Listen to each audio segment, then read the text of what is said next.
Good morning. Class 12th में आप सभी का स्वागत है। सॉल्यूशन हम लोग पढ़ रहे थे और सॉल्यूशन में हमने सॉलिड का लिक्विड में जो सॉल्युबिलिटी है उसको हम लोग देख लिए थे कि कैसे जो ठोस होते हैं वो किसी लिक्विड में डिजॉल्व होते हैं, क्या क्या प्रभाव पड़ता है, जैसे टेम्परेचर का क्या उस पर सॉल्युबिलिटी पे क्या इफेक्ट होता है, प्रेशर का क्या प्रभाव पड़ता है, ये सब चीज़ें हम लोग देख लिए थे। गैसों की द्रव में विलेयता, यहाँ से हमको स्टार्ट करना है। यानी कोई जो गैस है वह लिक्विड में कैसे सॉल्युबल होती है, क्या क्या इस पर प्रभाव पड़ता है, ये सब चीज़ें हमको आज देखना है। इसमें आप सभी जानते हैं कि ऑक्सीजन जो होती है वो वाटर में डिजॉल्व होती है और जो एक्वेटिक लाइफ है वह इस घुली हुई ऑक्सीजन पे ही डिपेंड करती है।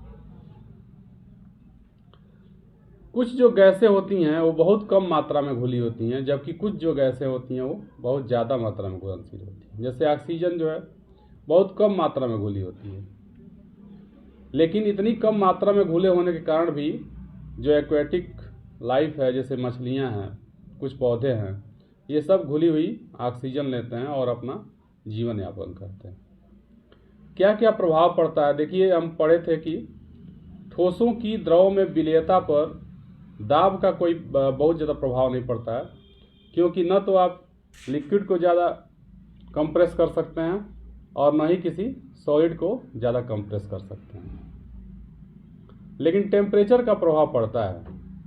बताए थे कि अगर कोई भी एक्सोथर्मिक प्रोसेस है यानी ऊष्माक्षेपी प्रक्रम है तो वहाँ पे क्या होता है, ताप का प्रभाव पड़ता है। ताप बढ़ाने पर क्या होता है, प्रक्रम बैकवर्ड डायरेक्शन में शिफ्ट हो जाता है और ताप घटाने पर फॉरवर्ड डायरेक्शन में शिफ्ट होगा।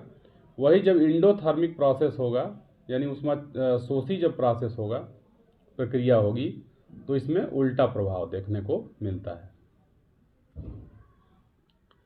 अब यहाँ पे हम गैसों की बात कर रहे हैं, तो गैसों की बात अगर हम करें तो गैसों को कंप्रेस किया जा सकता है।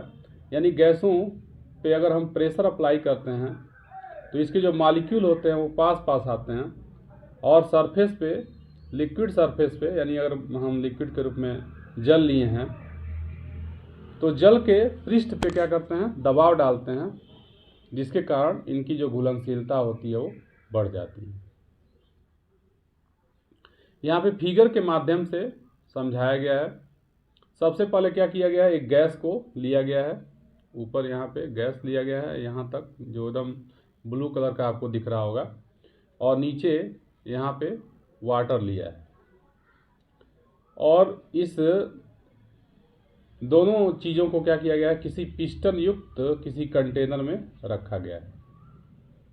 यहाँ पे कुछ वेट W1 यहाँ दिया गया है। इससे क्या होता है, जो गैसों के कण होते हैं वह कुछ आपस में एक दूसरे के करीब आ जाते हैं। अब क्या करें, इसी पिस्टन पे अगर हम वेट बढ़ाते जाएं, अगर इसी पिस्टन पे वेट बढ़ाते जाएंगे, जैसे यहाँ पे दूसरे जो फिगर में दिखाया गया है आपको, W1, W2, W3, ठीक है, वेट बढ़ाते जाएं अगर, तो क्या होता है कि जो गैस के मॉलिक्यूल होते हैं वो एक दूसरे के बहुत करीब आ जाते हैं, ठीक है, जैसा कि आपको दिख रहा है।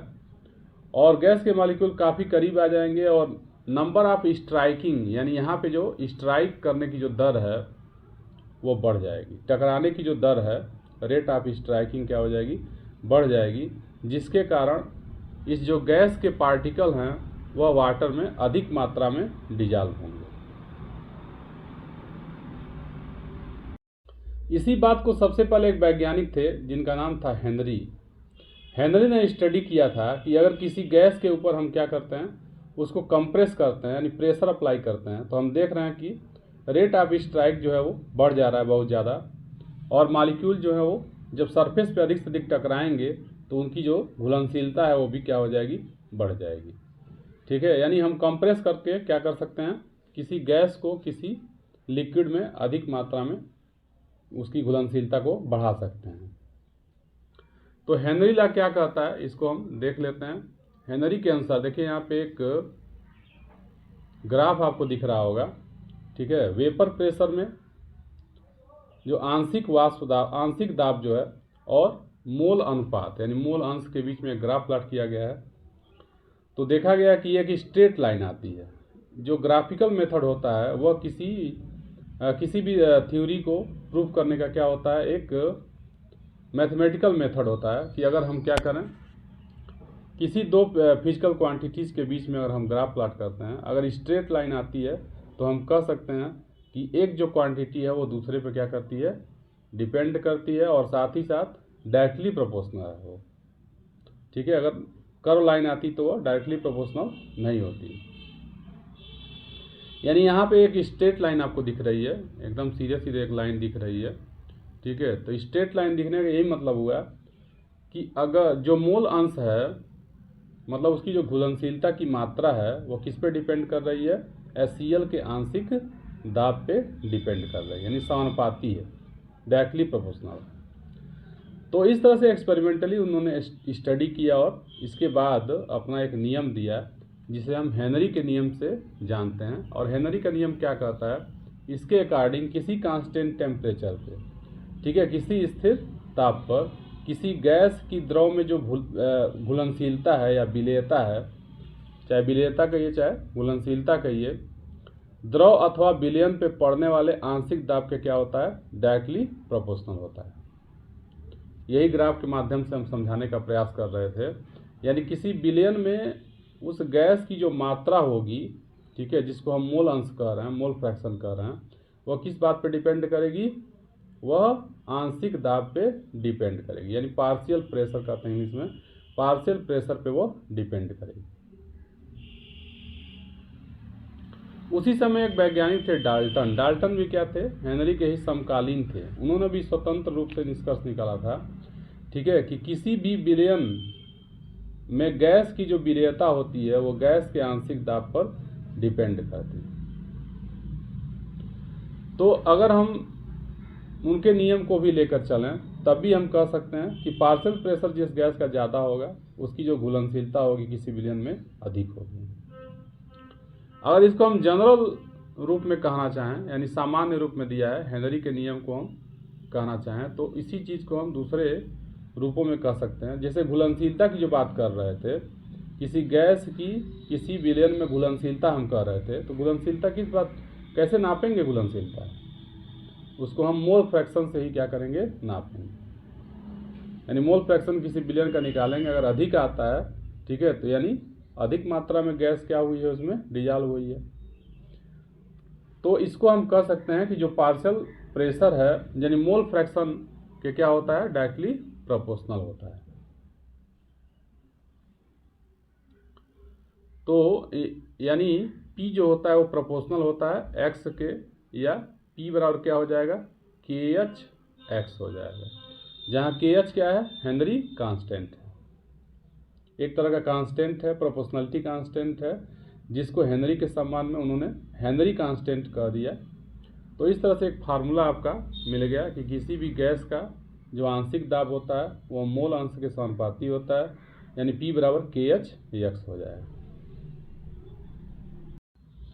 समान ताप पर विभिन्न गैसों के लिए KH का जो मान होता है वो भिन्न भिन्न होता है। यानी हर एक गैस के लिए टेम्परेचर अगर आप सेम रख रहे हैं तो KH की जो वैल्यू होगी वो डिफरेंट होगी। इसका मतलब ये हुआ कि KH की जो वैल्यू होती है वो गैसों के नेचर पर डिपेंड करती है। हेनरी का नियम कहता है कि P बराबर क्या होता है, KH इंटू X होता है, या KH की अगर हम वैल्यू निकालें तो KH बराबर क्या हो जाएगा, P अपान X हो जाएगा। यानी यहाँ से आप देख सकते हैं कि KH की जो वैल्यू है वो X के क्या होता है, इनवर्सली प्रोपोर्शनल है। यानी अगर किसी भी गैस के लिए KH का मान ज़्यादा होगा, ठीक है, तो यानी उसकी जो घुलनशीलता है वो क्या होगी, कम होगी। KH का मान अगर बढ़ रहा है तो उसकी घुलनशीलता क्या हो जाएगी, कम हो जाएगी। फार्मूले से ही आपको दिख रहा है। तो यहाँ से एक कंक्लूजन आप निकाल सकते हैं। सामान्यतः यह देखा जाता है कि नाइट्रोजन और ऑक्सीजन दोनों के लिए टेम्परेचर बढ़ने पर क्या होता है, KH का मान बढ़ जाता है। यानी ताप अगर आप बढ़ा रहे हैं, टेम्परेचर बढ़ा रहे हैं, तो KH की वैल्यू क्या होती है, बढ़ती है।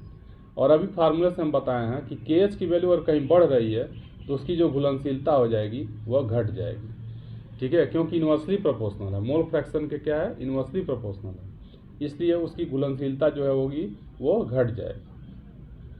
ठंडे जल में ऑक्सीजन की जो मात्रा होती है वो घुली हुई ऑक्सीजन की मात्रा ज़्यादा होती है, इसलिए ठंडे जल में जीव जंतुओं को रहने में क्या होती है, सुविधा होती है। आप अपने आसपास देखे होंगे गांव देहातों में किसी पोखरे में या तालाब में जब गर्मियों का दिन आता है, बहुत ज़्यादा जब पानी गर्म हो जाता है, उस कंडीशन में कभी कभी ऐसा होता है कि एक ही साथ सारी मछलियां जो होती हैं वो मर जाती हैं। तो इस कंडीशन में यह आवश्यक है कि उस तालाब का पानी चेक किया जाए कि उसका टेम्परेचर कितना ज़्यादा हो रहा है। अगर टेम्परेचर ज़्यादा हो रहा है तो उसमें क्या किया जाए, बाहर से पानी की मात्रा बढ़ा दिया जाए, ठीक है, पंपिंग सेट वगैरह लगा करके, या अन्य अगर नहर वगैरह के करीब है तो किसी भी माध्यम से हम क्या करें, उसमें उस तालाब में पानी की मात्रा हमको बढ़ा देना चाहिए, ठीक है। यही कारण है, क्योंकि जब टेम्परेचर बढ़ेगा तो क्या होगा, ऑक्सीजन की जो घुलनशीलता होगी वो घट जाएगी, जिससे डिजॉल्व ऑक्सीजन जो लेकर के जीव जंतु उसमें सर्वाइव कर रहे हैं वो मर जाएंगे।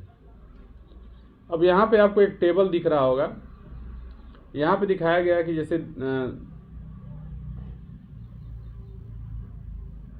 अलग अलग गैसों के लिए KH की जो वैल्यू होती है वो सेम टेम्परेचर पे क्या होती है, डिफरेंट होती है। ये चीज़ यहाँ समझाया गया है। जैसे हीलियम है, उसका टेम्परेचर कितना है, यहाँ पे 293 केल्विन रखा गया है। हाइड्रोजन का भी उतना ही टेम्परेचर है, देखिए 293 केल्विन है, लेकिन KH की जो वैल्यू है उनकी अलग अलग है होगी।